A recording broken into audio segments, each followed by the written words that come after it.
When it comes down to whether I'm going to heal from this health condition or not, you're going to say, am I going to hold a grudge against that person for the rest of my life because the only person that's hurting is me? If I really want to live and my response to that person is weakening me, that isn't loving to me. The majority of health conditions are chronic, but nobody's teaching people how to change. We use meditation not to heal. We use meditation to teach people how to change. And when you change, then you heal. You've seen countless people have spontaneous remissions of various diseases. Why is that we're not programmed to see that truth? Ooh, I'm gonna see if I can walk the tightrope here. We have so many data points that we could take a picture of your face at the end of 7 days and I can tell you if you're transformed. Is there less wrinkles? Right. So we have a lot of people that come to our events that are healthy-minded, successful, people that want to just get better at life. And that's the fun part. When you're in that flow and the universe is working for you and you're saying, I'm not doing anything, it just seems like the opportunities are coming to me. When you combine a clear intention with an elevated emotion, you're changing your biology. And so we all know how to do this.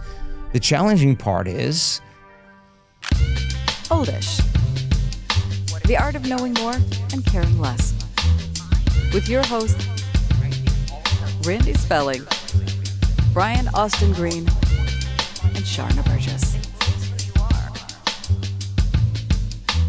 He is one of the most recognized voices in the world of mind-body transformation. And after a near-fatal accident left him with a broken spine, doctors said he would never walk again. But instead of giving in, Dr. Joe turned inward, using the power of his mind and meditation to heal his body. And he did. That experience became the foundation for decades of research into how our thoughts, emotions, and energy shape our lives. Today, he's a global teacher, a best-selling author, and the voice behind a movement that blends science and spirit in a way that's both real and revolutionary. From What the Bleep Do We Know and Source to Becoming Supernatural, Dr. Joe has inspired millions to believe that change isn't just possible, it's inevitable when you know how to access it. So, take a breath, open your mind and heart, and get ready to expand what you thought was possible around healing, transformation, and human potential. Dr. Joe Dispenza, welcome to Oldish. gosh, I'm so happy to be with all you guys. Thank you for having me. Thank you so much for coming here. Yeah. We were shocked when you said that you wanted to come in, because this is you. I know you travel the world speaking, and you and people welcome you everywhere. So for you to agree to come in this room and sit with us is beyond humbling for me. And an honor. Absolutely. Yeah, it's an absolute But you guys are making a difference in people's lives, so that's why I'm here. Thank you. Well, we thank you. appreciate that. Yeah. Likewise. Thank you. Thank you. Thank you. So in terms of, there's so many things to get into. You do retreats all over the world. You have literally changed millions of people's lives. When you talk about transformation, your name is at the forefront of that. You're doing really special work. These events, these retreats that you have, what would you say are the base of people that come in? Why are they coming into these retreats? Oh, gosh. Well, there are people that come to the retreats that are just like us, that want to learn and find ways to create their life or enhance their life in some way. Other people come because they're sick and they've been diagnosed with a disease. Some people come because they want to find love, or they want to create a new job or a new career, or manifest abundance, or have mystical experiences without using exogenous substances. And some people just come for community. We have a really thriving community, and our data, one of the things that we discovered in our research is that people change people.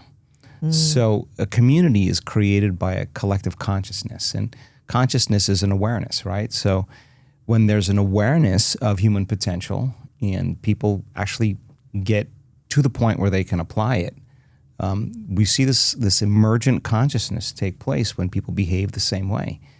And it's reflected in their biology. In other words, people can come from all walks of life. Everybody has their own individual gene expression, and genes make proteins. But at the end of 7 days, 80% of the population is expressing the same genes and making the same proteins. It means the flock, the herd, the tribe is evolving collectively. So people come for all kinds of reasons, but in the end, they come for wholeness.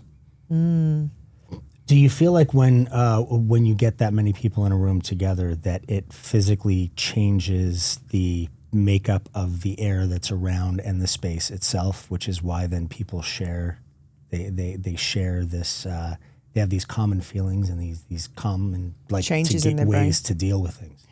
Yeah, we study that, Brian. We have sophisticated coin tosses that are called random event generators. Okay. And we're always looking to see if you toss a coin 1,000 times, and the more you toss it, the greater the probability is going to be 50-50, heads or tails, right? So there's these computer-generated coin tosses that are flipping zeros and ones. And when nobody's in the room, it's 50-50, 0-1, 0-1, but it's not 0-1, 0-1. It may be 1-1-1, 0-1, 0-1, 1-1, like that. Right. When a collective group of people get together and they have coherence in their nervous system, in their brain and their heart, and they're going to use that energy to, say, as an example, heal another person, all of a sudden those random events no longer are random. They get highly organized. And all of a sudden you see go 0, 0, 1, 1, 1, 1, 1, 1, 1, like that. And all of a sudden you see a dramatic change in the field of the room. By the same means, we're measuring breath. When people go to a comedy show and they watch a comedy show, they have different metabolites in their breath than when they watch a horror show. So we're trying to gather as much data as we can, but we're measuring the atmosphere of the room. And I was just talking to the scientists on the way here, and the preliminary data is pretty outstanding. There's definitely changes that take place. That's so amazing. What are some of these changes that you're seeing taking place? Well, the 7-day event is a fully immersive experience. And the reason that I think in-person events are so important is that people have to put their devices down. When you get uncomfortable or you're not feeling yourself, you do something to stimulate yourself to take away that feeling, right? So the idea of the 7-day event is take a group of people from all over the world, usually around 2,000, around that number, and give them really good information. And, knowledge is the forerunner to an experience. And the more you understand what you're doing and why you're doing it, the how can become easier. Demystify the whole process. Use science as the language. Combine quantum physics or Newtonian physics with neuroscience and neuroendocrinology and psychoneuroimmunology, which is the mind-body connection, epigenetics. Give them the science and let that be the language. And nothing's left to conjecture or superstition or dogma. Right. Yeah. And people go, and when you learn something, you're making new connections in your brain. And we discovered, give people the information, have them understand it, and then if they're making new connections, if they don't review it, if they don't repeat it, if they don't think about it over and over again, the circuits will prune apart within hours or days. So nerve cells that fire together wire together. So turn to the person next to you and teach the information back to them. And if you can teach it back to them and you're reminding yourself what you learned, mind is the brain in action, you're reproducing the same level of mind, you can begin to install the neurological hardware in your brain. So build a model of understanding. Nothing left to conjecture, superstition, or dogma. Get to the point now, set up the environment where people can take the philosophy, the theory, the knowledge, the information, and apply it, personalize it, demonstrate it, do something with it. Yeah. Initiate the knowledge and get your behaviors to match your intentions or your actions equal to your thoughts. Get your mind and body working together, you're going to have a new experience. Experience enriches the philosophical circuits in your brain. Jungles of neurons organized into networks. The moment they string into place, the brain makes a chemical. That chemical is called a feeling, it's called an emotion. It's the end product of the experience. When you feel unlimited, when you feel grateful, when you feel love for life from the experience, now you're teaching your body chemically to understand what your mind is intellectually understood. So knowledge is for the mind and experience is for the body. The information no longer is in the mind. Now it's in the body. The person's embodying the truth of that philosophy. And it's that chemical signature from the novelty of the experience that begins to select and instruct new genes. It's new information, right? You've done it once. You got to be able to do it again. That's all we do. We teach people how to reproduce the experience. And if you keep reproducing the experience, you will neurochemically or neurologically and chemically condition the mind and body to begin to work as one. When you've done something so many times that the body now knows how to do it better than the conscious mind, it's innate in you. You've become the knowledge. You've mastered the philosophy. And so when you look at the end of 7 days, all we're teaching people how to do is change. That's all we're teaching them how to do. And we figured out, based on all the research we've done, that there's a very simple formula. And if you apply this formula, at the end of 7 days, I'll just give you an example. Most pharmaceutical studies are like, a great one is like 25% effective, 1 out of 4 people. Right. Our data is typically 77% of the population, 80% of the population, 84% of the population, 90% of the population, 100% of the population of the people that we're studying have dramatic changes in their biology. At the end of 7 days, their brains are way more efficient. There's less division in the brain, less compartmentalization. There's more coherence. The heart is way more coherent as well. The immune system is more robust. They're regulating thousands of metabolites in their blood that were not there before. About 80% of the population is expressing, as I said, new genes. They have a completely different microbiome without changing their diet, without taking a probiotic. Completely different expression of breast milk. A lactating mother has very different breast milk at the end of 7 days than when she arrived. Wow, that's and there's amazing. chemicals, there's because factors you're in rewiring, you are changing your system. So of course, and that's information. Yeah. Right. So the factors that we've isolated in women's breast milk are it's anti-cancer, and it accelerates wound healing and injury. Wow. So the mother is passing on information to the child that will give the child the greatest advantage in the environment, because that's the environment the mother is experiencing, right? There's changes in the breath metabolites. amazing. I mean, there's changes in facial expression. There's changes in your harmonicity in your voice.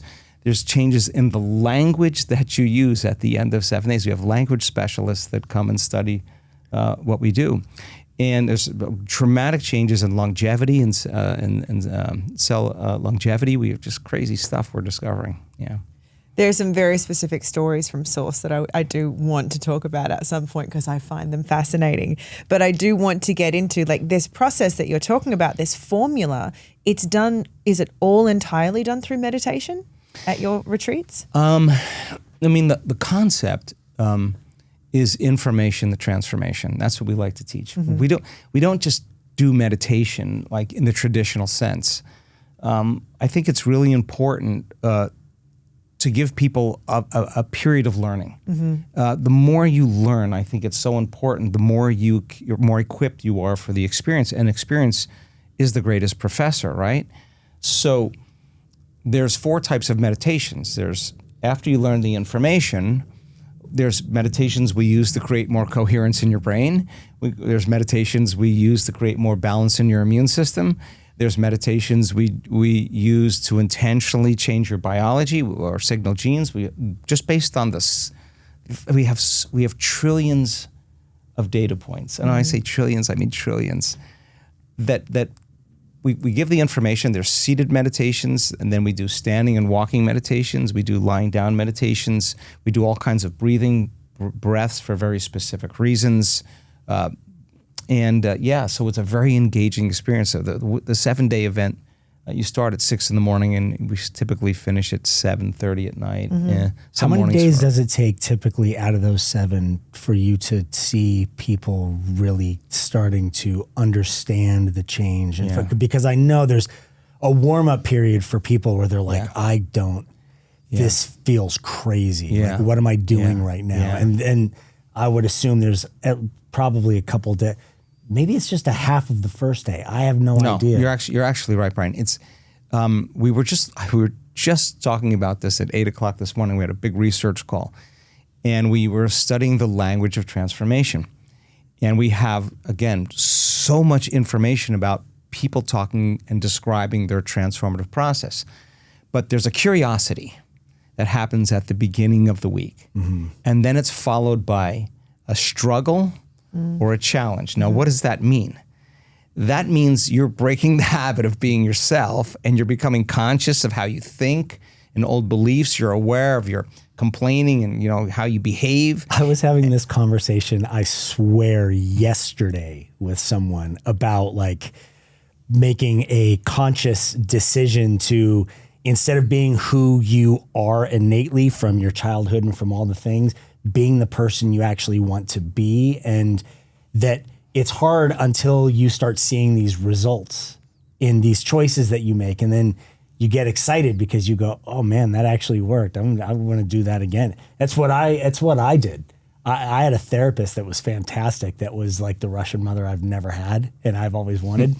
And she would tell me like, okay, so I don't want you to say it like that anymore. Try saying something this way. Try doing this. And so it was these real like tough, hard line things to try.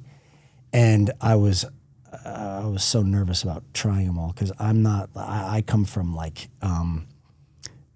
not being combative with people and not having very good communication skills with people because we didn't have healthy communication around the dinner table. So I'd never learned it.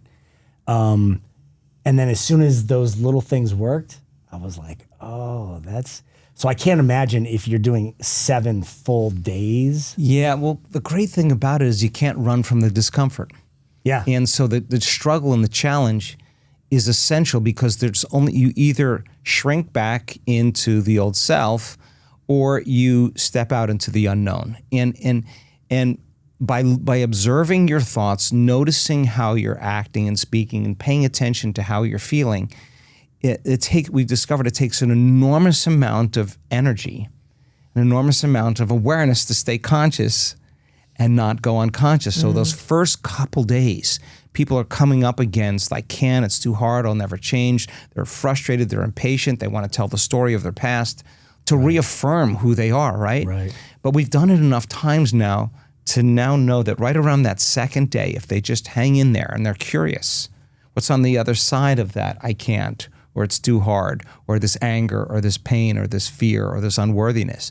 If you're willing to just go past that point, that's when we change the most. That's the unknown, right? Right. So then following that period of struggle and challenge, if you give people enough information, then all of a sudden it leads to something really cool, which is connection. And that's the most common thing they say. I just connected. I just got it. Like it made sense. It was just like learning how to snowboard, right? Yeah. It's tedious in the beginning until you figure it out. And then you're like, oh my God, what was I working so hard for? Right. That's what happens. And then after connection, it's instrumental because then there's transformation and a change in form, a change in biology. And not only are we seeing it in, the science that we're researching, but we're seeing it in human testimony. Like there's the disease, there's the chronic disease, and now it's gone because chronic health conditions require a lifestyle change. And the majority of health conditions are chronic, but nobody's teaching people how to change. So we use meditation, to answer your question, not to heal. We use meditation to teach people how to change. And when you change, then you heal. So it's not about like, how come I haven't healed? Right. I'm doing my meditations. No, like you how you think and how you act and how you feel is called your personality. And your personality creates your personal reality. Yeah. If I want to create a new personal reality, I got to change my personality. And that's 95% of who we are by the time we're in the middle of our life. Our set of programs, how we think, how we act, and how we feel. Yeah. Subconscious programs, hardwired attitudes, beliefs, and perceptions, automatic habits and behaviors, and emotional conditioning and addiction. So the first part to change is the unlearning process. It's the unlearning or the overcoming that is the becoming process. Nobody wants to do that to themselves because it's uncomfortable. And yet, if you're willing, what was the words we discovered today? Commitment. The person uses the word commitment when they're committed to change. They have transformation. If they see the challenge that's in front of them as a challenge, they'll transform faster. If they see it as a struggle, they'll still transform. It'll just take them a little bit longer. Right. It's just so again, like we have so many data points. We have so many data points that we could take a picture of your face at the end of 7 days, and I can tell you if you're transformed We have, I mean, because when people's faces are different at the end of 7 days. Is there less wrinkles? Right. You know what? We just found the program where you can actually determine longevity based on face. So we're going to start. We just ran thousands of them through. So I'll let you know. How many people do you generally have at the retreats that you do? Like what? About 2,000. About 2,000. Yeah. I can't imagine how good it feels at the end of 7 days to look across a room of 2,000 people. Oh my God, it's crazy. And see what you've helped them achieve. I think that is worth all the effort for me. I think there's something that happens to us, Brian, like when you're a part of human transformation. There's an empathy that awakens in us where we can relate, we can experience the other person's feelings and their gratitude. And I think that's when we kind of bond and we connect and we appreciate the moment more. I mean, you discover it's never been about you. It's been about everybody, right? Yeah. And then you start seeing people with stage 4 cancers or tumors, or I know this is crazy, Parkinson's disease or ALS or diabetes or brain tumors or blindness or deafness or chronic or rare genetic disorders. You see them stand on the stage and tell their story, and they no longer have the health condition. It's unbelievable. It really is unbelievable. And that's the whole reason why we started doing the research in the beginning, because if that happened, how did that happen? Because the skeptic in me was kind of like surprised to see someone jump out of a wheelchair. Surprised me. What happened during that meditation that transformed their biology? And we've never been disappointed in any of the studies that we've done. And we're not studying Buddhist monks. We're not studying nuns with 40 years of devotion. We're studying common people. Give them the formula. Get serious about it, commit to a week, go all in, don't go halfway in, go all in. We can guarantee at the end of 7 days, the majority of people will have some type of dramatic change in their biology. And I'm not saying that, the data's saying that. That's so cool. And I love that you also balance that with, do you call them controls? You balance that with some of like partners and loved ones that aren't going through the retreat.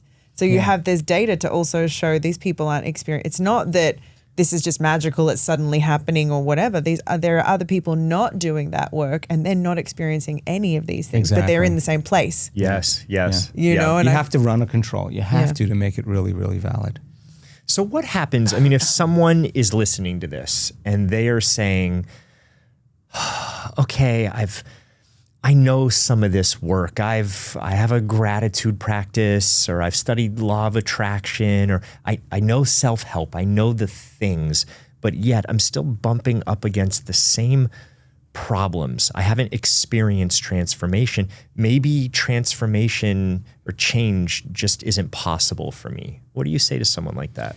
I would say that when the pain of your discomfort outweighs your fear of failure or fear of the unknown, you'll make a choice to change. I mean, the philosophy, the theory, all of that stuff, as we were talking about, is great dinner conversation.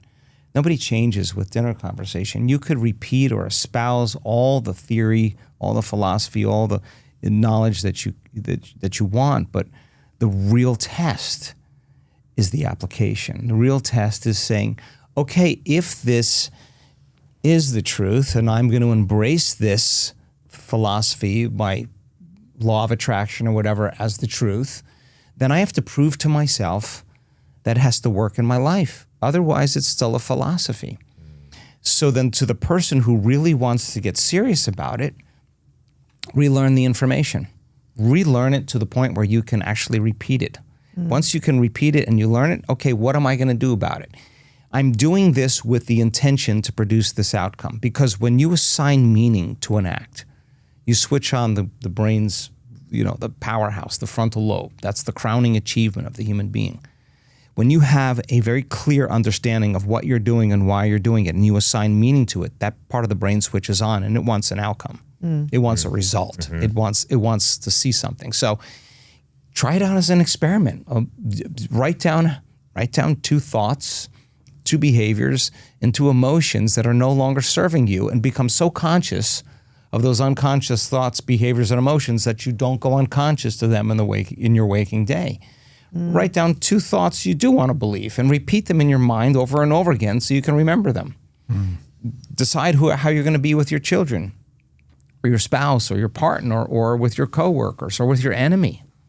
And rehearse in your mind, just like you've all done. Rehearse. Mental rehearsal actually installs circuits in your brain to look like you've done it already. You prime I the mentally brain. rehearse arguments with people all the time. So I may as well put it to much better use. You've also mentally rehearsed dancing. Yes, absolutely. And that's what primes the brain and it changes the body. And then can I teach my body emotionally what my future will feel like before it happens? Because if you're waiting for your wealth to feel abundant, you're living by the old model of reality. If you're waiting for your life to change for you to feel grateful, that's the old model of reality of cause and effect, is waiting for something to change to take away the lack of not having it. What we teach people is the exact opposite. If you can teach your body emotionally what your future feels like, once you feel the emotion of your future, you're no longer looking for it. You only look for it when you feel separate from it. And we can't attract anything in our life that we feel separate from. So the process of change then is the instruction. So do we wait for crisis? Do we wait for disease? Do we wait for diagnosis? Do we wait for loss? Do we wait for betrayal? When we get so bad, the pain of our discomfort now says, we finally say, okay, I'm ready to step into the unknown and change. Why wait? Why wait? And so we have a lot of people that come to our events that are healthy-minded, successful, people that want to just get better at life. And instead of having to do stuff to get it, is there a way that you can start to draw it to you? And that's the fun part. When you're in that flow and the universe is working for you and you're saying, I'm not doing anything, it just seems like the opportunities are coming to me. That's because you've changed the signal, right? You changed the signal in the field. So to the person who says they know everything, they've studied it, the real measures now is the feedback is when you apply it to your life. When you see the feedback in your life where the new opportunity comes, or the synchronicity or the coincidence or the serendipity. And I'm not talking about finding a penny or, a park, getting a parking space, or your college roommate calling you up. Not like that. I'm talking about I've been getting parking spaces recently, and I was like, "Oh, this means something. Something's happening. You're onto something. You're onto something." But boy. But when the bigger things happen, that's the moment it starts to prove to us that in fact we are the creator of our lives. And that's what this is all about. To prove to yourself that you are the creator of your life, and in some way shorten the distance between the thought of what you want and the experience of having it. And so our community, what I'm proud of with our community is that we're doers. Everybody does the work, and not because they're like, oh, I have to create my life today. They do the work because they don't want the magic to end. It's not, they're like, I don't want to jinx this. Like, it's working for me. I'm going to keep showing up and keep doing this. And if it keeps working, I'm going to keep doing it. Why would I stop? So the practical application, I'm a pragmatist. I'm a pragmatist. I want to see if it works. So to that person, relearn the information. Don't wait till it gets so bad that you have to do it. Right. Experiment. Life is the experiment. Try it out. If I change my energy, will my life change? Right. If I change the way I think. Before it's an uphill battle of now I've got to do it. Yeah, exactly. Yeah. And now your back's against the wall. And Right. it's very difficult when there's desperation. Sure. It takes a lot. Because you make it's the ultimate choices lack. from the wrong place. It's the ultimate lack. Yeah. Yes. Yeah. Okay, so speaking of experimentation, I'm curious, do you ever experiment? I mean, you're teaching thousands of people. Do you ever sit in meditation and go, today I'm just going to try play something different and see what happens? Oh boy. Yeah. Gosh, I'm weird. So We're all a little weird. It's okay. So I always do because we have our week-long retreats, which are always changing to some degree, but there's a common thread to them. But we have advanced follow-ups. People have gone to week-long events and they want to go in depth on, say, the molecules or the mystical or healing or whatever. We pick one subject matter and for 3 days we immerse ourselves in it. So I'm always thinking about the next meditation. I'm in the studio. I was in the studio 10 times in the last 3 weeks, doing new meditations, and I have to find the right music. And we have great data on music and what creates the right brain states. My language and when I induce meditative states. So I'm always in the experimenting process. I'm always pushing the edge of whatever I'm doing based on my own journey, as well as like I'll say to Hemel, who's our lead scientist. We have this study where we've discovered that when people get intentional and they're in the right state of mind, they could actually, 100% of the people could actually have the intention to signal a specific gene and make a protein, and 100% of them can do it, right? Mm-hmm. And it's just it's a molecule in the blood. So that's a pretty powerful statement. That's bananas. So if it's just that random protein that we picked, why not pick an immunoglobulin? Why not pick growth hormone? Why not pick, pregnenolone? Why not pick the ones that are really good for you, right? So I'm always thinking if this is worked and this worked, can we set it up for this to work? And so I'm always evolving the model. I'm always experimenting. I'm always trying to figure out a way to say it differently or teach it differently, and at the same time support it with something that people can do. So I have to do that to keep evolving the work. Have you ever been disappointed? Was there something where you were like, I want to really dig in and see if this is possible, and then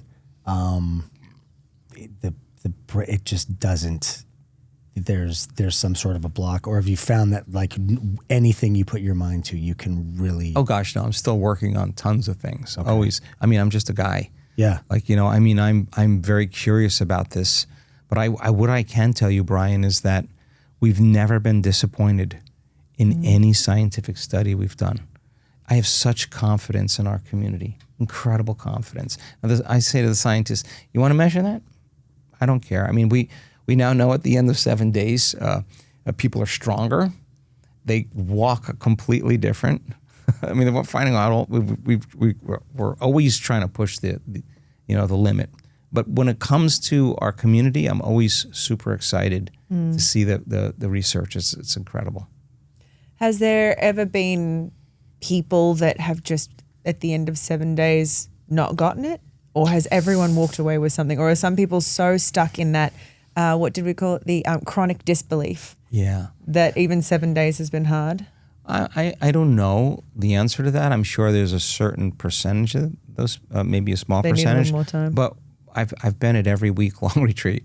Yeah. And God, it's just there's this kind of emergent energy that takes place. And we had our first 10-day retreat last year in December. I didn't want to do that. The community asked for that.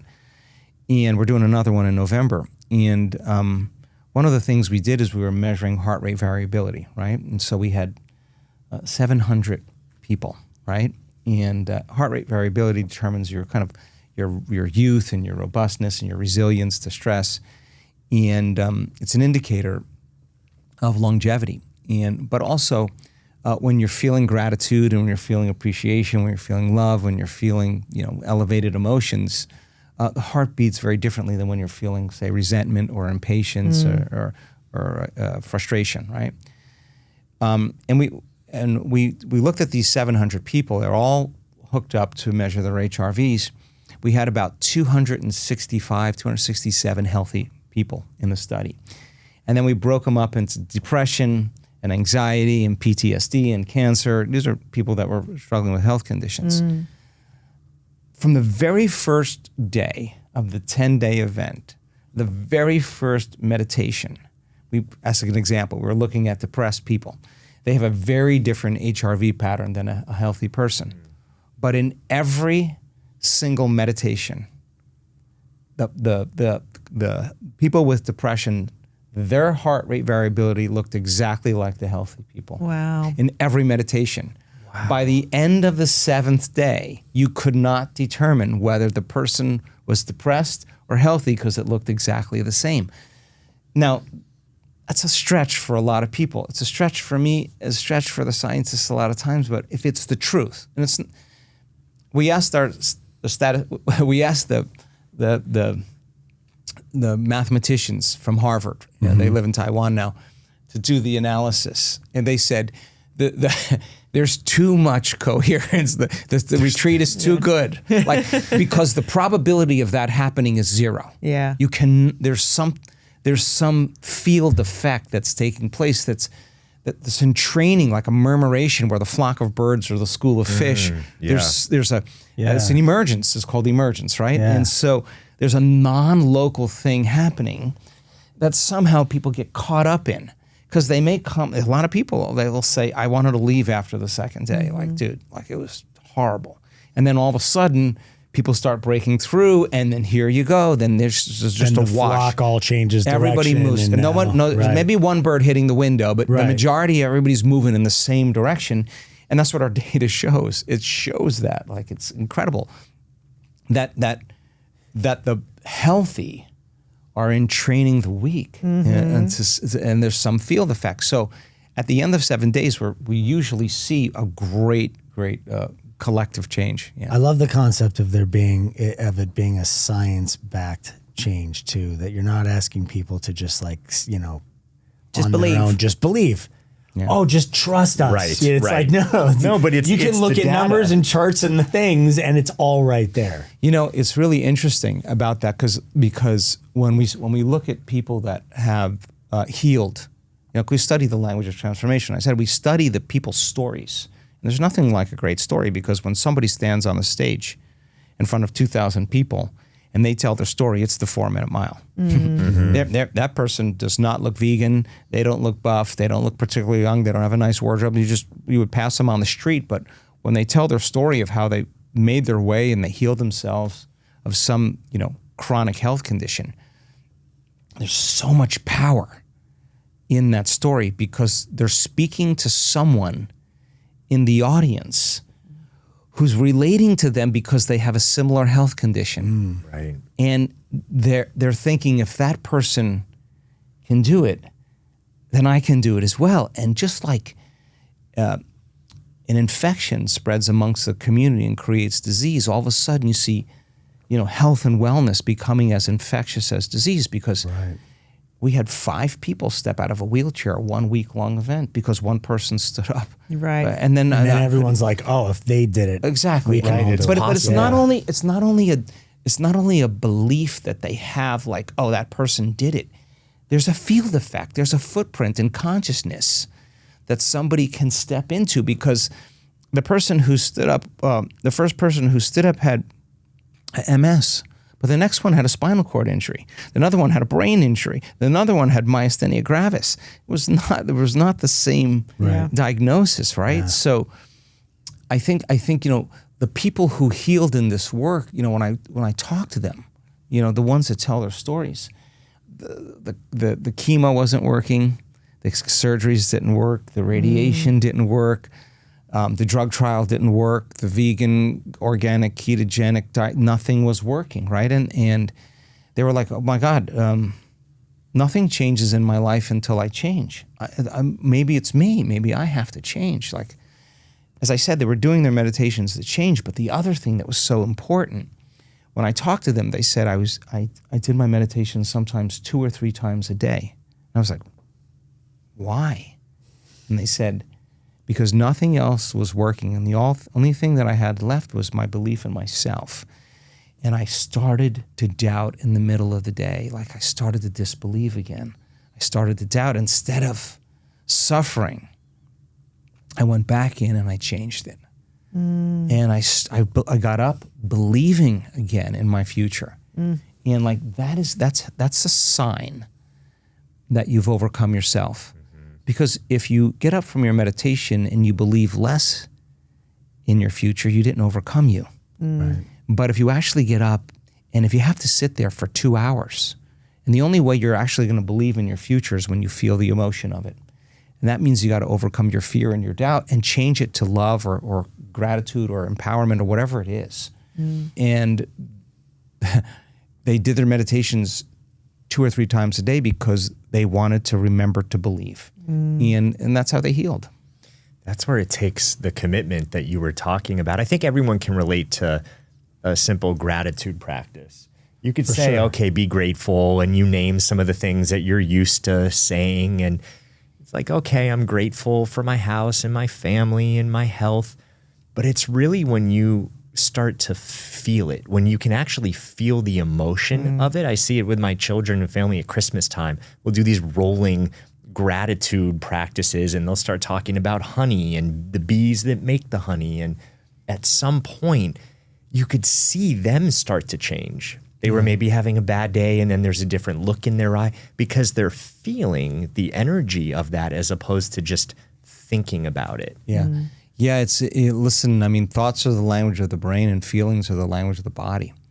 And in order for it to get to the body, That's such a good one. You got to feel the emotion of it, right? So for me, what matters the most for me with children is not that you can feel gratitude. It's when you can feel gratitude when you're feeling something else. Right. Yes. Right? Because that's emotional intelligence, right? And there'll be 1,000 reasons why you shouldn't, and it's never going to be the right time. But if you can convert from anger or hatred or frustration or fear or pain or suffering and say, I know, this is not positive thinking, by the way. This is changing your emotional state. If you could move from that into a different emotional state, that's worth more than all the gold in the world for anybody, because you're no longer living in your past when you do that. You're only living in your past when you're feeling the emotions of your past, right? And so 3 days of doing that, converting a limited, I'll say, stress emotion or survival emotion to an elevated emotion. Our research shows just in 3 days, at the end of 3 days, doing it 3 times a day, you make a very strong immunoglobulin called immunoglobulin A, which is your body's natural flu shot. It goes up by 50% just by feeling gratitude instead of feeling one of those other emotions. I mean, and your body is actually manufacturing it because your body's so objective. It doesn't know the difference between an experience in your life that's creating that gratitude and the gratitude you're fabricating by thought you alone. believing it, Your body's believing it's living in a whole new environment. And the environment signals the genes, that's epigenetics. And the end product of an experience in the environment is an emotion. The person's signaling genes ahead of the environment. And genes make proteins, and they're making immunoglobulin by thought alone. Now, for a lot of people, that's hard for them to accept.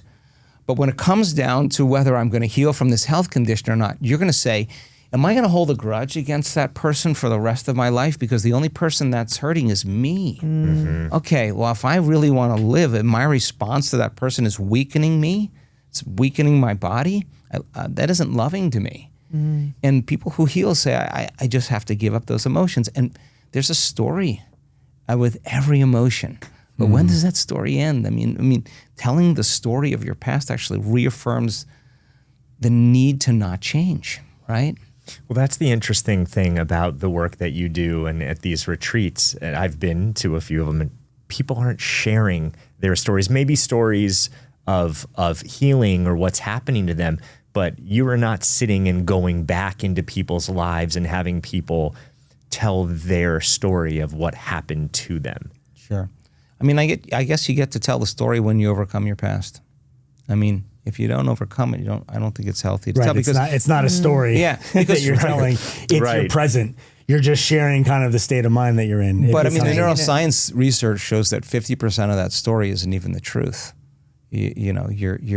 You're making it up. It's the way you remember it. Because that's how we excuse ourselves from changing, and that means we're reliving a miserable life we never even had, and just to reaffirm the fact that we can't change, right? So I want the people to tell the story of their future, and I want them to believe, behave, and become. Believe it, behave as if it's the truth, and ultimately become it, and that's exactly what we see. You go from philosopher to initiate to master, from knowledge to experience to wisdom, from mind to body to soul, from thinking to doing to being, to learning with your head, applying with your hands, knowing it by heart, believing, behaving, and becoming. It's not your wealth, it's not your health, it's not your new relationship, it's not your new career, it's not the mystical experience. It's who you become in the process. And if 95% of who we are is automatic, then it is the overcoming process that is the becoming process. That's when you get to tell a story, right? Because you've overcome it, right? So the person who heals from their health condition, they'll tell me, I would have never changed. I want you to know I would have never changed unless I had that disease. I know that about myself. My disease was a blessing. They're no longer victimized by it. It was the catalyst for them to get serious. Like, let me get serious about this. How often do I tell that as so I went through this neurological thing. I don't want to get into it. It's a long story, but I always say to everyone when I was in it, I was like, what good is coming out of this? And I look back on it now and I go, that was the thing that was the absolute change and the trigger for me and the catalyst for all of it. Yeah. It changed the way I perceived things. Yeah. And you realize like, oh, if I can get through that, yeah.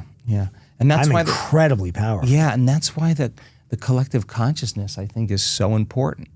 Because you can't tell me you're too old to do it any longer. We have our elders that have beautiful brain scans. They've healed from all kinds of things. You can't tell me you're too sick. I've seen people with really, really bad diagnoses that I never even thought was possible to heal, right? And they turned it around, changed my belief. You can't tell me you've had a brutal past. Oof, we've had a lot of people that have had really tough pasts, that had night terrors and panic attacks, 30 hours a week, depressed, suicidal, completely different people. Like, just not, they're not owned by it any longer. You can't even say that I don't even know how to meditate. People who come that never meditated before, they turn out to be some of the best brain scans that we've ever seen, because they just say, tell me what to do. I don't know what to do. I'll do exactly what you tell me to do, and they do it. So again, that's part of the collective. Everybody is a part of the collective.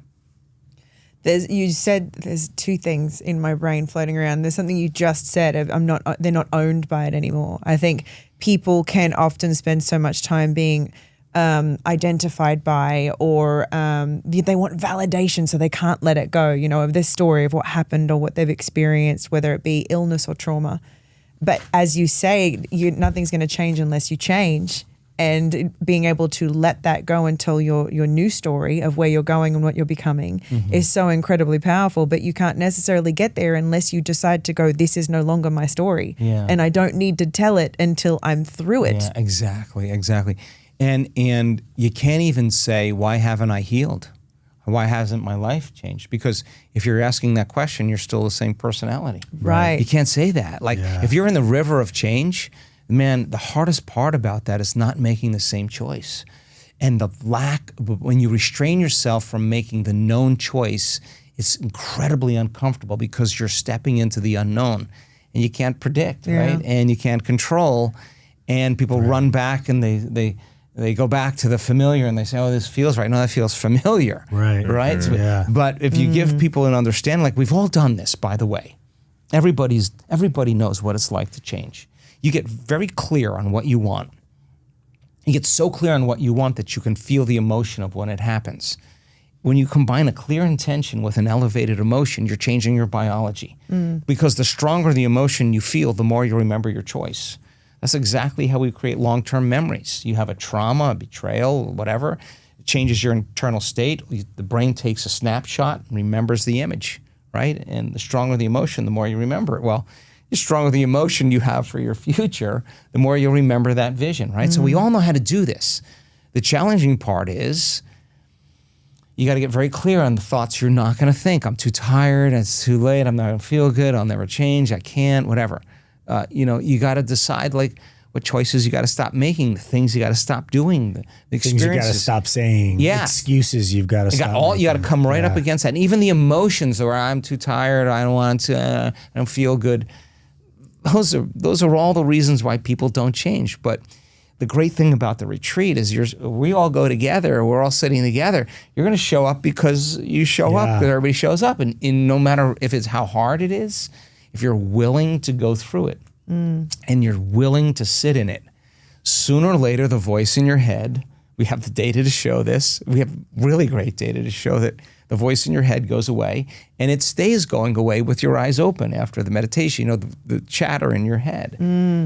You know, you emerge as somebody else. And so if you're willing to go past, I can, it's too hard, I want to lay down, I want to quit, I'm tired. If you're willing to go past that, you're willing to get past that personality. If you're willing to get past the agitation or the impatience or the judgment, and your body's getting aroused, instead of saying, I can't meditate, this is too hard, we tell you what to do, you tame the animal. You settle the body, the animal down, settle the body in its aroused state, back down into the present moment. That's the victory. That's the overcoming process. The need to reach for your cell phone, the need to get up and go do something. Nobody else is getting up and doing anything. When you start feeling that urge to get up and do something, and you say to your body, Now you get back here and you settle the body back down again. You're executing a will. So guilty of that. You're executing a will that's greater than the program, and that's the victory. That's the overcoming process. And the only way you get good at becoming conscious is actually catching yourself when you go unconscious. And you keep doing that enough times, right, you won't go unconscious, because how many times do we have to forget until we stop forgetting and start remembering? That's the moment of change. It's no different than any habit you break. Now, this is the habit of yourself, right? But people who are willing to unlearn and relearn, to break the habit of their old self and reinvent a new self, the people that are willing to do that in 7 days, it's absolutely possible. That's the cool part about it. It doesn't have to take 3 weeks or a year.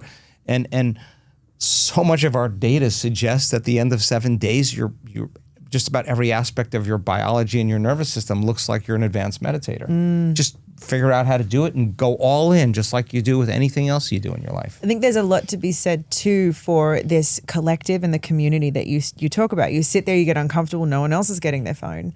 And we were talking about this just before we came into the room, of surround yourself with proof too, that it can be done. When you're having those moments of like doubt or it's too hard, also sit down, relearn the knowledge, everything you've said. But I think surround yourself with proof and surround yourself with stories, whether it's podcasts, your meditations, the data. Surround yourself with something to remind you that it's all possible. That so many people, thousands, millions of people have done this, and you just got to sit through that discomfort and stay in it and break the habit of being yourself. It's something that you have to be willing to do on a regular basis, because it's so much easier to forget this than to remember it, because we're programmed into believing something else. We are programmed into believing something completely different, because our data shows, if you look at it really closely, that the human nervous system manufactures a pharmacy of chemicals that works better than any drug. That's what our data shows. I love that. That's so amazing. And I'm not saying that.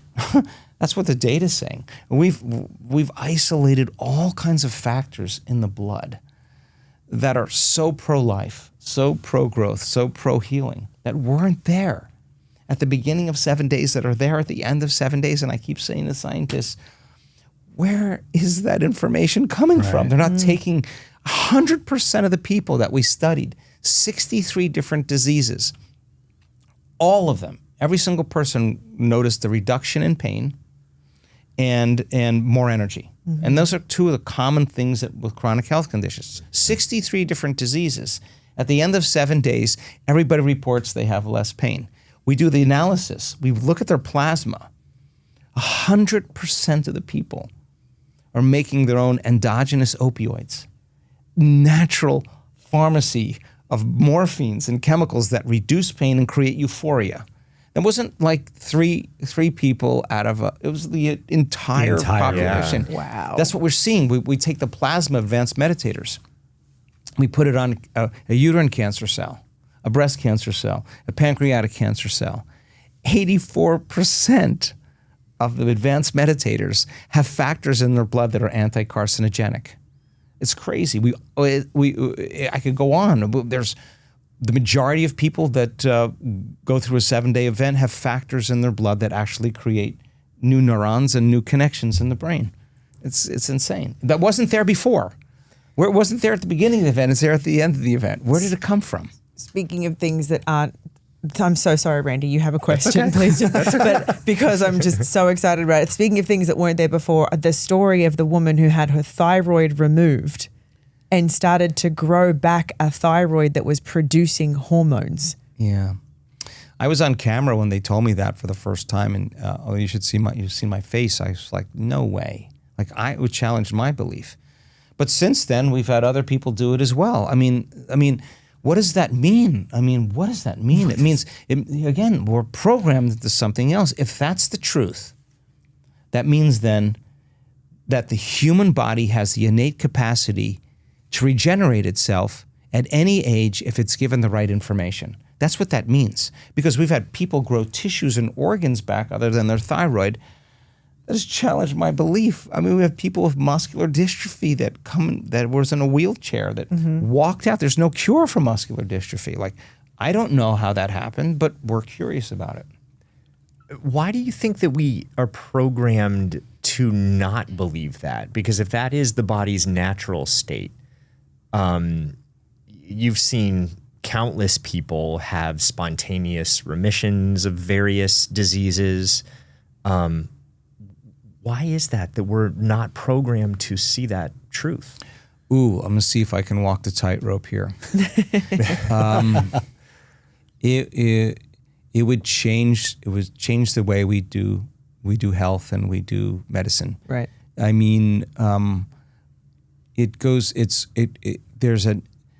There's nothing wrong with needing something outside of you to help mitigate or change some internal state. And the challenge, I think it is the moment you notice a change in your internal state, you pay attention to what caused it, and that starts creating conditioning or dependency. So the moment you start feeling uncomfortable or depressed or whatever, your brain actually goes to what it knows based on conditioning, based on the past, right? Mm-hmm. So I don't think there's anything wrong with that, but I think there's an innate capacity for us as human beings to make our own pharmacology, and that's what we're discovering. That's not something that is part of our culture or the Western culture.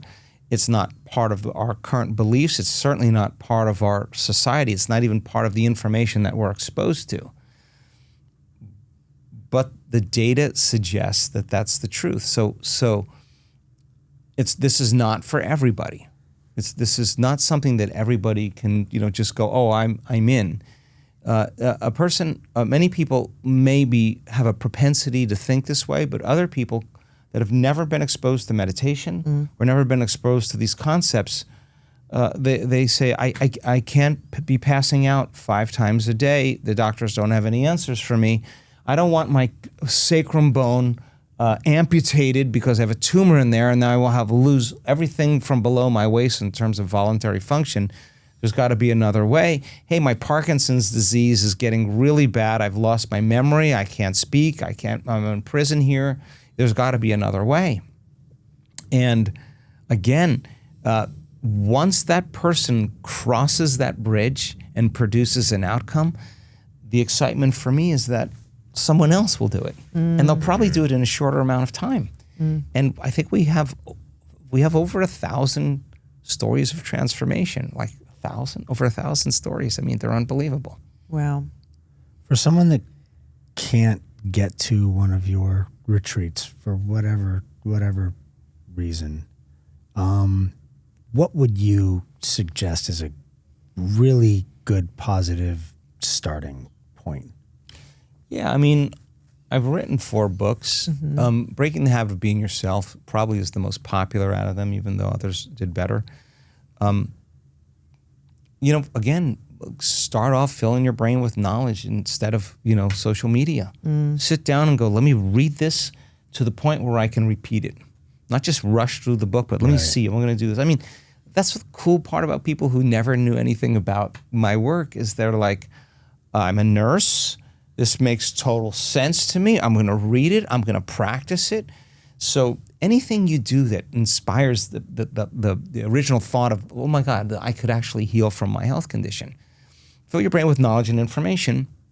Then do a course. We have the formula. It's an easy one. We have the progressive workshop, which is another great thing, introduction. But get to the practical application. Or you can just really basically write down 2 thoughts, 2 behaviors, and 2 emotions that you want to change and work on it for 4 weeks. If I change these thoughts, I don't no longer think this way, act this way, and feel this way. And I start thinking this way, acting this way, and feeling this way, even though my friends will think I'm crazy. Right. Will my life change? And when you start seeing your life start to mysteriously have doors open up, you start to experience the truth of it. And that's what I want everybody to do. I mean, nobody's so special to be excluded from it, really. That's the cool part about it. You just had something called Believing, Behaving, Becoming Abundance. Can you tell us about that? Yeah, sure. So we decided to do this online course. And I don't typically do online courses because I love events where we're all together. But we did it. And so the first week it was Monday, Wednesday, and Friday. And Monday was the course content, the information. Wednesday was the meditation. Friday was the Q&A. And the first week, I wanted to talk about what is it about abundant people what are the qualities and characteristics of an abundant person versus a person who lives in lack. Let's get really conscious and aware so we can actually decide who we no longer want to be and who we do want to be, right? So if I change my personality from personality of lack to a personality of abundance, without ever trying to create any abundance, but just become that person who's persistent and determined, who's open-minded, who learns from their mistakes, who's creative, who's not threatened by failure, and take on whatever that is. So the first week was really about becoming that personality. The second week was really about creating from the field, creating from the quantum field instead of creating matter to matter. If I can change the information in the field, can I change my life in some way? So the second week was really about this concept of brain and heart coherence and beginning to create a different signature in the field. And then the third week was about putting it all together, doing 1 foot in the real world and 1 foot in the quantum world. And we got some great stories and some great feedback. So this event I'm doing, one of the events I'm doing towards the end of the year is a week-long event, and I'm going to change a lot of the content, and we're just going to go immersive into abundant mind, abundant heart, abundant life. Because I really think that, people say they want abundance, but there's an abundance of time, there's an abundance of resources, there's abundance of synchronicities, abundance of mystical experiences, abundance of love, abundance of material things. I just think there's so many ways to frame abundance, and but I did it just because it was a big community ask. I can't say I don't have enough time because that's a belief, right? But I do a lot of things. I do a lot of things. I mean, I do a lot. We work with prisons now, and we work with Navy SEALs and veterans and Green Berets, and we're, again, great outcomes. We're working with indigenous tribes. We're working with autistic children now. We're working with we have a youth community that we're working with. There's tons of research that we're doing. We have doctors now and healthcare providers. We have programs for them. We have corporate consulting, and I'm just finishing an online university for companies and organizations. So, I'm busy. And so when they say, will you do it? I'm like, I don't want to, but I do it. Yeah. It seems like a good vehicle for people because abundance is something that pretty much everyone can relate to. And I think it's something that gets them in the door to overcoming themselves to then be open to more, what else can I do in this space? Sure. I think, the body's kind of the first domain, and then you stretch it out past your body, then the experiment gets really exciting, right? But yeah, we've got some great stories from it too. Where and when is this next retreat? Because I want to go. So the 10-day one, I actually was wanting to go to your one last year. Was it in Tulum? It was in Mexico. Cancun. And Melissa and I, who is also a big believer and lover of your work, she called me. She's like, we should go to this together. And I was like, let's do it. And we were waiting on the website. Crispin. And everyone wants to do it. It's so hard to get into. We had 2,500 people at that event. We had over 10,000. We had 11,000 people on a waiting list. Wow. Yes, exactly. And, we were on the waiting list. Wow. Spectacular. But what would be a great one for you is come to San Diego. We're at a brand new hotel in San Diego in December. The Gaylord. It's amazing. We have a great relationship with them. It's right on the water in Chula Vista. And people have been begging for us to do a week long in California. Yeah. For real, So, will be. yeah, and you'll meet will your be tribe, and we'll do some really cool research there. I mean, we're always doing crazy research, but yeah, we'll be doing research there because the university is right there. We partner with UC San Diego, and we have Harvard and Stanford too, but San Diego's our main one. Yeah. I would love to. That's amazing. I would love to know, Dr. Joe, when did you know that this was your life's calling? You've probably been asked that a million times, and I apologize if you have. No, but- I don't get asked that a lot. Listen, I never planned on doing any of this. Like, I never planned on doing any of this. I'm just a curious person about, I don't think that this is all there is. I never thought that from the time I was a child. I think after a certain point in your childhood, you kind of close the door on certain things. And, I had my own personal injury that led to me, like, do I want to have surgery or do I want to make a different choice? I made a different choice. That worked for me. And then I thought, how did that work? And I couldn't get any answers from conventional scientific or medical books that I was looking for. And then it led me to this kind of whole field of like neuroplasticity and epigenetics and quantum physics. It was kind of a refreshing way to look at life at that point.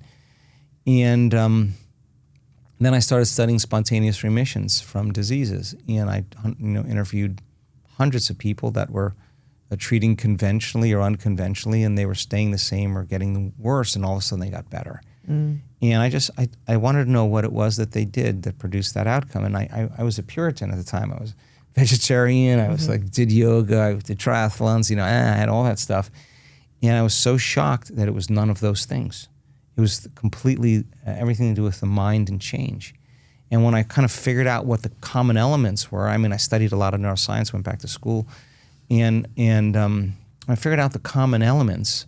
And I thought, well, if it worked with these people, let's see if I can reproduce the change. And for 2 years, we didn't see much results. I saw people feeling a little bit better well-being. And then the floodgates broke. And that's when we started seeing people making really big changes. And that's when we started doing the measurements. And that's when I wanted to demystify the process. So I never really planned on doing this. I think I reached a point in my personal journey right before my last book. I was looking at all the data and everything, and I was like, you know what? There's always going to be people that don't like me. There's always going to be people that bash me. There's always going to be people that say I'm pseudoscience. In fact, you can't call this pseudoscience now, but it's pseudoscience. And I was just like, you know what? I don't really care about those people. They're not going to like me anyway. I want to talk to the people who do like me. And when I made that shift, where I was like, I don't care any longer, that's when I went all in. I wouldn't say it has been an easy journey because we come up against convention a lot of times. But in looking at a lot of the scientists that are part of our research team, they were skeptics and doubters and very, very material, kind of in that materialist view. And the conversations I have with them now I never thought I would ever have a conversation with a scientist like the conversations we're having. They're blown wide open. And when I ask them, why do you come? Like, why do you come and sit in that chair? Why do you come? They say it's medicine. It's medicine. I'm the one that's looking at the cells. This is medicine. Like, that's medicine. So, I'm inspired by watching this whole thing unfold. Yeah. I know it's not magic because it's science, but it's also It can be magical. It's It can magical. feel let's say magical. that. It's incredible when I listen to the data. And I'm not a data brain, by the way. There are lots of times where I'll need to read things 5 times to be able to repeat it, But when I hear the data of the way that you talk about these proteins and things changing, or how a cell and a virus, and it goes, but it quite literally blocks it. And there's things that even my brain makes sense of and goes, that's unbelievable to know that you also have actual literal proof of these things happening. Yeah. That's, once upon a time it would have been called magic, and now you're able to say, well, it's not. It's science now. And also, the other cool thing is that the conversations we're having with physicians now, because people with a diagnosis, the doctors, they show up and there have been so many doctors that have freaked out when they were like, I think I got the wrong scan. I don't, and what did you do? I didn't do anything. Like, what did you do? I epigenetically signaled new genes in new ways, downregulated my gene for upregulated my gene for health. The doctor's like, what are you talking about? I talked to him. There was a lot of love involved in it. There was a lot of connection. Give me a hot dog. Right. And it's like, what do you mean? Right. And then there was a pill attached to that. It's like, no pill. But we just had it. I was just telling these guys, we just did an event in Denver last weekend. We had a doctor on the stage, researcher / physician, that's the ophthalmologist that studies blind spots in the visual field, and her passion is because she's had migraine headaches since she was a child, and it just kept getting progressively worse. Now she's a physician, right? That's her field of expertise. She's got her own doctor that she's seeing, and she's getting worse, and she's not responding to medications, and 17, 18 migraines a week. And they're not one-day things. They're usually 2 days. You got to take a day to sleep and recover. Jesus. And she was losing her life. God. And she had one moment at the event, and she was healing another person, and she got healed healing another person. Wow. And she hasn't had a migraine since. Zero. So that opens. That's amazing. It opens a person's mind. Like, maybe we don't have all the answers. Maybe this model of the way we've been approaching health is not the right model. I mean, if you think about it, the research shows that between 60 and 90% of every person that walks into a healthcare facility in the Western world walks in because of emotional or psychological stress. That's somewhere between 6 to 9 out of 10 people. And stress is when you're knocked out of homeostasis, right? When you're knocked out of balance. So the emotional component of how we live our lives is one of the number one things that keeps us unhealthy. And if chronic health conditions require a lifestyle change like we were talking about, nobody's teaching anybody how to change.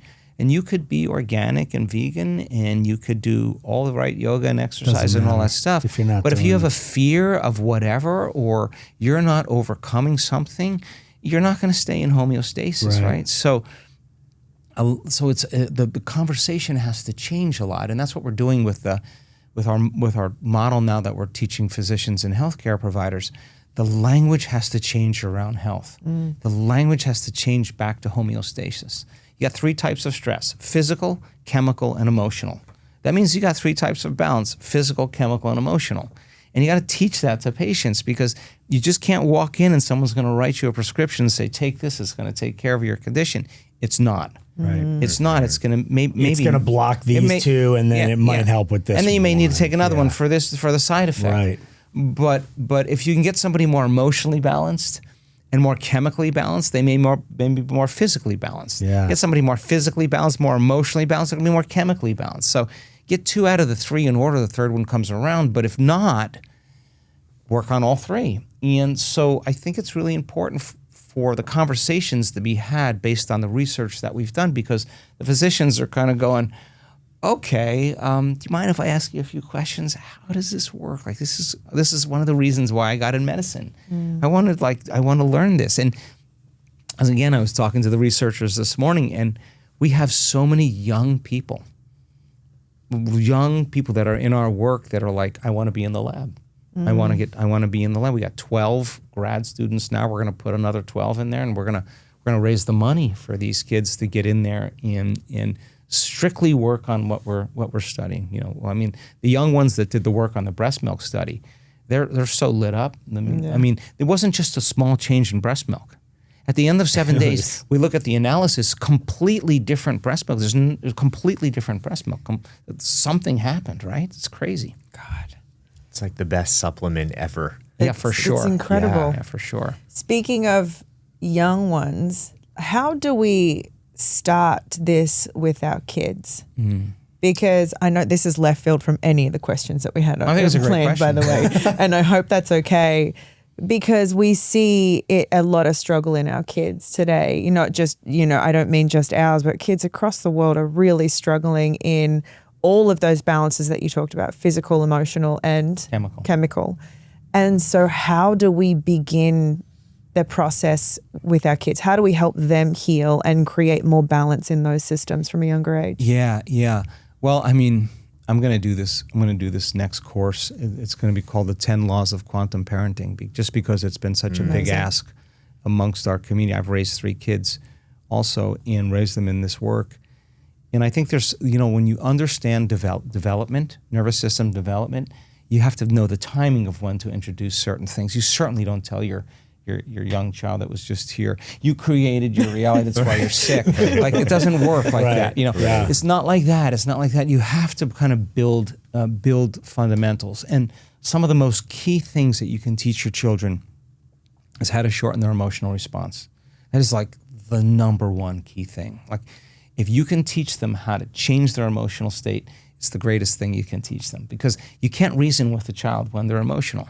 Mm-hmm. And so there are ways to do that. And then, there are also times in the day or in the morning and the evening when it's really important to give kids information, because they're the most suggestible to that information. So children don't learn based on what you say, although they listen, they're observing what you're doing, right? So it's more mirror neurons, right? They're tracking your behaviors, and they're going to behave just like you. So the fast track to enlightenment is raising kids, because you got to be the very thing you want them to be. You can't say, stop being an emotional basket case. You have to lead by example. Yeah, do as I say. Don't be on your phone and then you're sitting there. Yeah. Right. Listen, as soon as I get off of this, I'm going to have a word with you. Yeah. And there's nothing wrong with technology, but there's something wrong with technology. For sure. And, every time a child interacts with a device like that, there is a surge of dopamine in the brain, and dopamine is the reward chemical or the pleasure chemical. But the amount of dopamine that's typically released is enormous. And what it does is it desensitizes the receptors in the cell. So now you got to produce more dopamine to get the cell switched on. So you start hijacking the pleasure centers to a higher and higher level. And in the absence of that stimulation, you can't find pleasure in anything. So no sunset can bring you joy, no walking with your dog or seeing your grandparent, especially after you've just gamed for an hour or spent an hour on your device. This anhedonia begins to form, where children become desensitized. When it comes to learning should be a reward in and of itself, right? So nature. I mean, this is a narrow focus when you're on a device. Get out on the surf, it's an open focus. Get out up in the mountains, it's an open focus. Get out in nature, garden, get out there, get your hands in the soil. Yeah. I mean, I just have, I'll let you know when the course comes out, but I think in our advanced retreats, we have a huge youth community. Out of about 2,000 people, we have probably a little over 100 to 100 kids that are under the age of 25. And we have some kids that are like 8 or 10. That come to your... Yeah, they come to... Because I was going to ask, I'll bring out... We have 13, 11, 9, 3 probably a bit too young, but especially our 13 and 11-year-old who are hitting those points of... It's just lots of stuff. And I would love to help them learn. Yeah. And that's a cool thing, because our youth community, these kids are into it. Yeah. Like I say to them all the time, figure this out now. Figure it out now, and the rest of your life will be easy. So my children, I worked on different things at different times. And then when they got to be a certain age, then I was like, okay, now we're going for a real life event. Is this what you want to create? Here's the deal, I can't intervene. This is your relationship with the divine within you and the universe, and you're going to have to become that person, or you're going to have to create it. And they were able to do it. It just took them a little time, and they'll do it way better than you. In a shorter amount of time, because they have no filter, right? So, also there's an interesting thing about brainwave development that children, the first couple of years of their life, they're in delta, which is like they're sleeping with their eyes open, and then from 2 to 6, they're in theta. That's a very hypnotic state. There's no filter, right? Big boys don't cry. Little girls should be seen and not heard. Money's the root of all evil. Don't do this. There's whatever it is. That goes right in their subconscious without being edited or filtered. They have no analytical mind. And then 6 to 12, so 6, 7 to 12, they move into alpha, which is the imaginary state, right? That's when they pretend and they play, right? I mean, you have an 8-year-old kid, a 9-year-old, 10-year-old kid, they're imagining all the time. And technology eliminates that, right? So it's so important for them to imagine and dream at that stage and try to keep that elongated as possible. Then after 12, the analytical mind forms, and you have this separation between the conscious mind and the subconscious mind. So there are times when it's really important to work with your children developmentally. And I think, like I watched my oldest son. I spent a lot of time teaching him how to model behaviors when he was young. He could watch you do something just a few times and kind of figure it out by watching you. I wanted that to be a strong trait for him. I see that in our 3-year-old with physical things. Yeah. So what you do, and then you shall not do it for him ever again. He shall do it himself. Yeah. That's great. But it's amazing. Yeah, the modeling seems to be key as a parent. And I love that you said, I can't intervene. This is your relationship with the divine, and this is your path. Yeah, they're little souls. I mean, they're little souls, and they chose their parents for a very specific reason, and I think they have mystical experiences as children, and I think like I watched my own children, I used to sit down with a whiteboard and talk to them, and draw things out, try stuff out on them. Be like, and I mean, they said to me like, "Dad, that was the best hour of my life." Really? That's really cool. They say stuff like that. That was really great. Like that was really great. Like they want that stuff, Oh, that's right? amazing. Yeah. But for me, like if you come to a week-long retreat, my main thing is to make learning fun. We're very loose. It's very fun. We're playing. You're sharing. You're learning. You're teaching it back. You get it done. They're always telling stories. We just kind of keep it engaging, right? So we did a study with youth, and elders, and they had to be 30 years age different. And we paired them together. It's called our lead scientist, Hemal Patel, created this idea called parabiosis. There's been studies at Berkeley where they took rats and they fused their circulatory system together, and they had an old rat and a young rat, and the older rat got a lot younger because there was information in their blood that was changing their biology, and the younger one got slightly older. So instead of pairing them that way, could we put them together and have them exchange information by learning together and experiencing together? And could we see what would happen at the end of 7 days? And it was incredible. And it's because it was fascinating, because the elders were like, "I'm sorry, I'm going to need another young kid. I'm not going to make it with this kid." And the young kids were like, "Are you kidding me? That is the grumpiest guy I've ever seen in my life. There's no way I'm going to spend a week with him." And to this day, they're best friends. I love that. That's amazing. And what we discovered, we had them doing cognitive tests. So they had to eat together. They had to sit next to each other, and they had to share the information, teach it back. And then they had to do meditation together, and then they had to meet at 5:30 in the morning and take these cognitive tests and all this stuff. And we did brain scans on them, and we compared them to youth that went through the event without being paired and elders that went through the event without being paired. And the paired individuals, their brains, their frontal lobes were gamma, which is super consciousness. And then the elders and the youth, and there was this whole regional alpha around their brain. There was no stress or high beta activity. There's this kind of relaxed and awake state, which is kind of part of the formula. And so we discovered that the wisdom of the elder was transferred to the youth, and the plasticity of the youth was kind of contributed to the elder. And when they did their performance tests, their cognitive performance tests, that they outperformed everybody. The elders did way better, and the youth, we didn't expect the youth to do better. Phenomenal. But the youth did really so much better. And it's I met your mom. It's so important. This is fundamentally important. Have the grandma and grandpa hang with the young, because they're going to give them things that you cannot give them, and that age difference somehow enhances a lot of childhood development. I've said this about my mum. So my mum moved here because Zane was born, so a little over 3 years ago. And I've said I've watched her age backwards in the last 3 years. No doubt. I have no doubt about that. Yeah. And you've just made it make sense for me. I have no doubt about that. No Wow. doubt. Yeah. Fascinating. That's fascinating. Wow. That is fascinating. We're all going to the retreat. Yeah, right. But It's a whole family affair. that was one of the cool things because I've seen 10-year-old kids or 7-year-old kids sitting in a chair. You know, they drive their parents crazy. They're, I want to go, and the parents, you know, contact us and say, you can come, but you have to practice. They practice every day, but you don't sit with their parents. So you see them, you know, 7-8-year-old kids sitting with this woman with gray hair, and they're talking quantum, you know, and they're going back and forth. Like, their language is changing them. That's what we discovered. They're speaking a language independent of their native language. At the end of 7 days, they'll speak the same language. They'll use the same words. Fascinating. That's why I say, like, I watched this young kid have a peak moment during a healing. And I said, what was that like? He's like, that felt really good. I'm thinking, who's this kid gonna be? I see a kid on the beach doing a walking meditation. I'm seeing energy move into his brain. He's like, his head is back.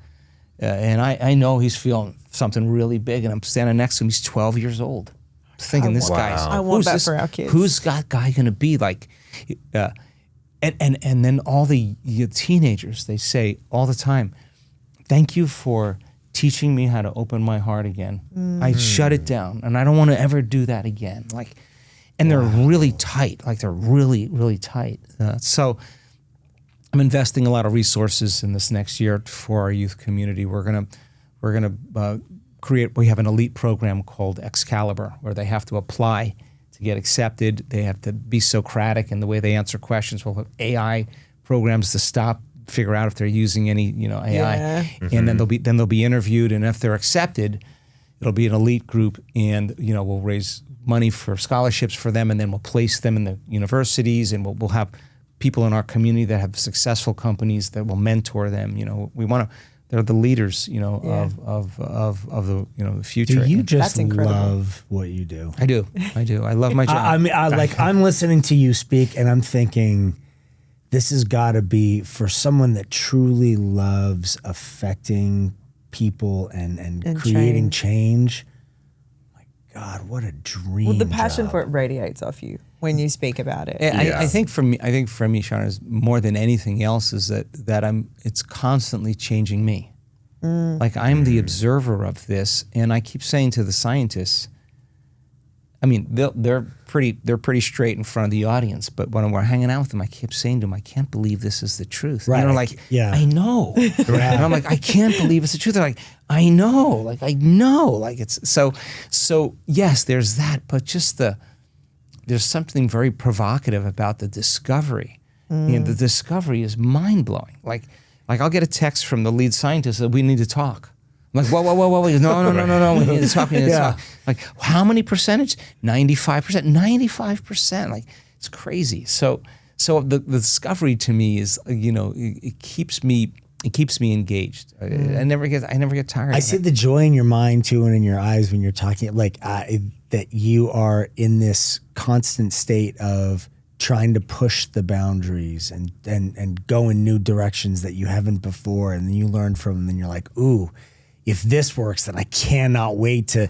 So you're constantly expanding this world that you've built. It's got to be. It's kind of it reminds me, like, when I watch you speak of, and the way your brain works with, like, childlike wonder. Well, if this can happen, what about that can happen? It's like you don't have those limits that we tend to put on ourselves as we grow, and you've either learned to, or you're like the Willy it. Wonka of like you are. You're really, it's you seem Like, to be anything in this, is possible. Is that a new title for you? How do you feel about that? and you love bringing people with you and sharing that experience. You come across as someone that is the complete opposite of selfish in what it is you do. Like, you are just selfless, and you love sharing this information and growing with people. And when you do these retreats, you seem like someone that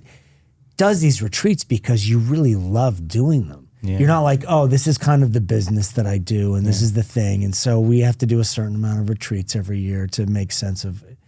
It seems bigger than that. Yeah. And it's so impressive to watch because the world doesn't have many people that look at it the same way you do. Oh, thanks, Brian. Yeah. Yeah, I mean, it's for me, I'll go as far as I can. I mean, I believe in human potential, and more so now than ever, way more than I ever did when I started this journey. And it's too good to stop at this point. It's addicting. Yeah, it's crazy. Yeah. And it's so needed. And this younger generation that you're going to be putting time into and all of that, these are our leaders of the future. And even why I say I want to teach this to our kids, like, we can do it better. You know what I mean? Yeah, yeah. And, you know, the current problems of the world that were created from a certain level of consciousness or unconsciousness has to be resolved from a greater level of consciousness. Absolutely. And so with the youth, you know, we teach them the neuroscience of leadership. We teach them values. We teach them, you know, what it is to create reality. You know, we teach them about their hormones. They need to know about that, why they behave the way they do. All that information is a tantamount. It's ingredients for them to understand who they are and what they are in the world.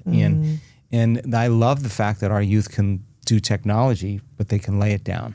And if you can set it down, it's a great that doesn't own you any longer, right? And they do that really, really well. And I usually spend an evening with them at the week-longs, and we do a Q&A, and they're so sincere, and their questions are so amazing. Really, really cool to see. Yeah. That, I think, is the ultimate overcoming, to see kids put down devices. Oh, yeah. And put it down enough to be present. I think that speaks And be volumes. fine. Be fine putting them down. Be Yes. like, oh, cool. Device downtime. Let's go. Yeah. Yes. Yeah, they're cool like that, yeah. How old are your kids? Well, I have two in their 30s and one in his 20s. Really? Yeah. One's an engineer. The other, my daughter's an artist, and then my youngest son is an architect. And they've always been in this work with you, or you've always shared it with them? Yeah, I mean, they all are in my work, but our community says, "Oh, good to see you again." And then he says, "I've been at this for 30 years, please." It's not my first retreat; it's been an ongoing retreat. Right. But I mean, I never try to force it down their throat. Yeah. I mean, I never been like that. I just want them to understand the principles and be exposed to it. And the cool thing about the youth in our community is I want them to grow up witnessing all those people healing. I want it to be normal for them. Yes. I mean, the stories are unbelievable, some of them. And it's just part of their understanding of the way reality is. And they have very little doubt. And the youth have their own healing group now. And they're doing amazing. They're changing people's lives. It's so cool to see. I mean, that's a great mission, no? It's a great mission. Unbelievable. What a legacy. Dr. Joe, thank you so much for being here with us, for doing the work that you do. And I can speak for all of us, I think, when I say so excited for the work that you will continue to do, to see where it goes, so everyone can know that it's not only possible, that it's probable for them. Thank you, guys. I really loved being with you. Thank you so much. Such a gift. Thank you. Yeah, thank you. Thank you, everyone, for being with us today. Please go to the show notes. We'll have everything in there about Dr. Joe. You could see the film The Source, his various books, and his retreats. I highly suggest you check those out. Please follow and subscribe. It helps us, and we'll see you next time. Thanks. There are a lot of things that we talked about in this episode today. It's one thing to hear about this. It's another to take action and create the life that you want. If there's something that you want to create in your life, more fulfillment, more happiness, more joy, getting in touch with your intuition and how to make better decisions, then go to my website, randyspelling.com, and find out more there. Thanks.